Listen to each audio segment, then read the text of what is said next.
से संबंधित जो है कई बातों से आपको अवगत कराएंगे, क्योंकि जब विविधता की बात आती है तो हम विविधता के अर्थ से तो आपको अवगत कराएंगे ही, साथ ही आपको सांप्रदायिकता के बारे में बताएंगे, पूर्वाग्रह के बारे में बताएंगे, रूढ़िबद्धता क्या होती है इनके बारे में बताएंगे, असमानता क्या होती है, अनइक्वालिटी क्या होती है, उसके बाद अस्पृश्यता क्या होती है, इन सारे टॉपिक से आज आपको हम अवगत कराएंगे। ठीक है, तो चलिए हम लोग अपने कंसेप्ट की ओर आगे बढ़ते हैं और हम लोग सबसे पहले जानते हैं कि विविधता होता क्या है, डाइवर्सिटी हम कहते किसे हैं। तो देखिए, हम विविधता की जब हम बात करते हैं तो विविधता भौगोलिक रूप से, सांस्कृतिक रूप से और विभिन्न प्रकार के भाषा के आधार पर, देश के विभिन्न प्रकार के वेशभूषा के आधार पर या धर्म संस्कृति के आधार पर जब हम विभिन्न स्वरूपों में परिवर्तन देखते हैं तो इस मतलब कि विभिन्न प्रकार के स्वरूपों में विशेष रूप से परिवर्तन का ही होना विविधता कहलाता है। ठीक है, तो यहाँ हम विविधता में क्या देखेंगे कि विविधता में हमारे विभिन्न प्रकार के स्वरूपों के साथ साथ कई प्रकार के कार्य प्रणाली और कई प्रकार के क्रियात्मक और रचनात्मक जो प्रणालियां होती है, इसके अलावा हमारे विभिन्न प्रकार के सोच विचार, हमारे रहन सहन, वेशभूषा या विकास के आधार पर क्या होती है, विविधता होती है। ठीक है, अब हम यहाँ स्टूडेंट क्या देखेंगे, तो हम यहाँ देखेंगे कि विविधता जो है ये भौगोलिक रूप से तो हम एक दूसरे से अलग हैं ही, साथ ही हम विभिन्न प्रकार से यानी भाषाई आधार पर या विकास के हर एक क्षेत्र के आधार पर जब हमें एक भिन्नता देखी जाती है तो इस प्रक्रिया को ही हम क्या कहते हैं, विविधता कहते हैं। चलिए अब हम दूसरा बात करते हैं सांप्रदायिकता की। तो ये सांप्रदायिकता क्या होता है, तो सांप्रदायिकता जो होता है इसमें हम मूल रूप से क्या देखेंगे कि समाज के विभिन्न जो भी वर्ग हैं या विभिन्न संप्रदाय हैं, तो इसमें विशेष मतलब कि संप्रदाय के बीच या विशेष वर्ग के बीच, अलग अलग वर्गों के बीच जब विशेष समस्या या घटना या परिणाम के आधार पर किसी भी प्रकार के भेदभाव को या उस भेदभाव में विरोध होने के संबंध में जो एक सामाजिक घटना घटित होती है, इस सामाजिक घटना चाहे वो सकारात्मक हो या फिर नकारात्मक हो, तो इसे हम ज्यादातर जो है नकारात्मक दृष्टिकोण से क्या करते हैं, सांप्रदायिकता को परिभाषित करते हैं। तो सामान्यतः सामाजिक और नकारात्मक घटनाओं के प्रति समझ विकसित करना ही क्या कहलाता है, सांप्रदायिकता कहता है। तो अगर हम संक्षेप में इसे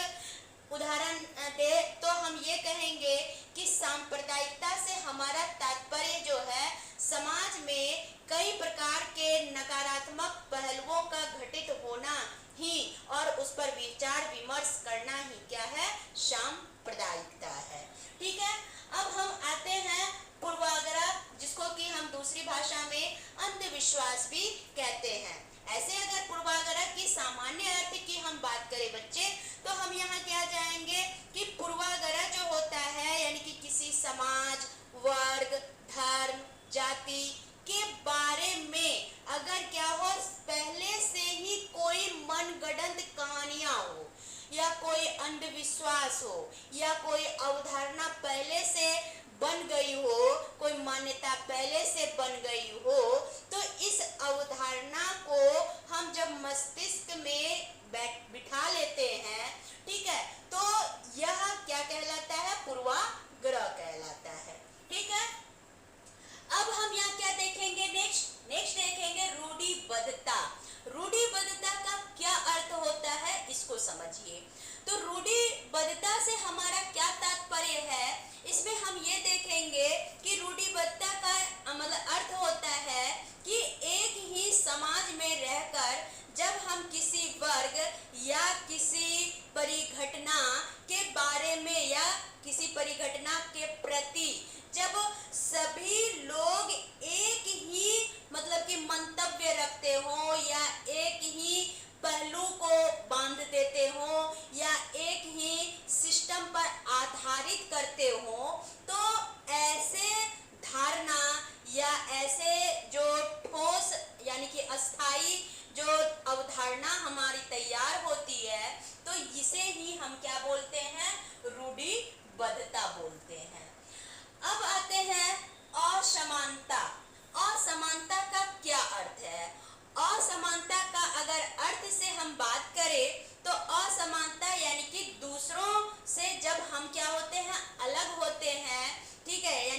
असमानता कहते हैं। तो असमानता समाज और देश, ये विशेष व्यक्ति के द्वारा या किस विशेष जाति के द्वारा, विशेष धर्म के द्वारा, लिंग के द्वारा जब क्या होता है सामाजिक रूप से या राजनीतिक रूप से या आर्थिक रूप से या सांस्कृतिक रूप से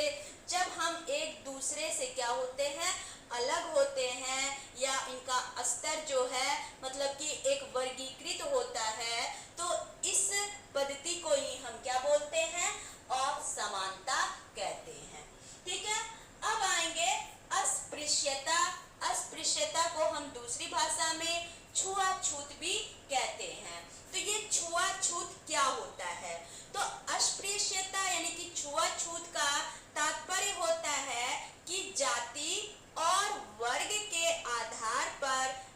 या धर्म के आधार पर जब हम एक दूसरे से भेदभाव करते हैं, तो इस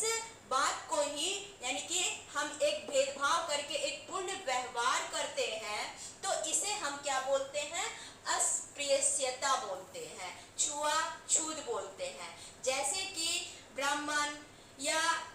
जो है वो शूद्र से क्या करते हैं अस्पृश्यता का व्यवहार करते हैं। बहुत तरह यानी कि उनके कार्यकाल या हर तरह की जो भी मान्यताएं, सामाजिक मान्यताएं होती है ये और परंपराएं जो होती है ये क्या होता है जाति और वर्ग विशेष पर आधारित होती है, जो कि अस्पृश्यता का क्या है एक प्रमुख उदाहरण माना जाता है। ठीक है, तो इस तरह से स्टूडेंट आज आपने कई प्रकार के अर्थों से अवगत हुए जो कि विविधता के अंतर्गत आते हैं। ठीक है, तो उम्मीद है आपको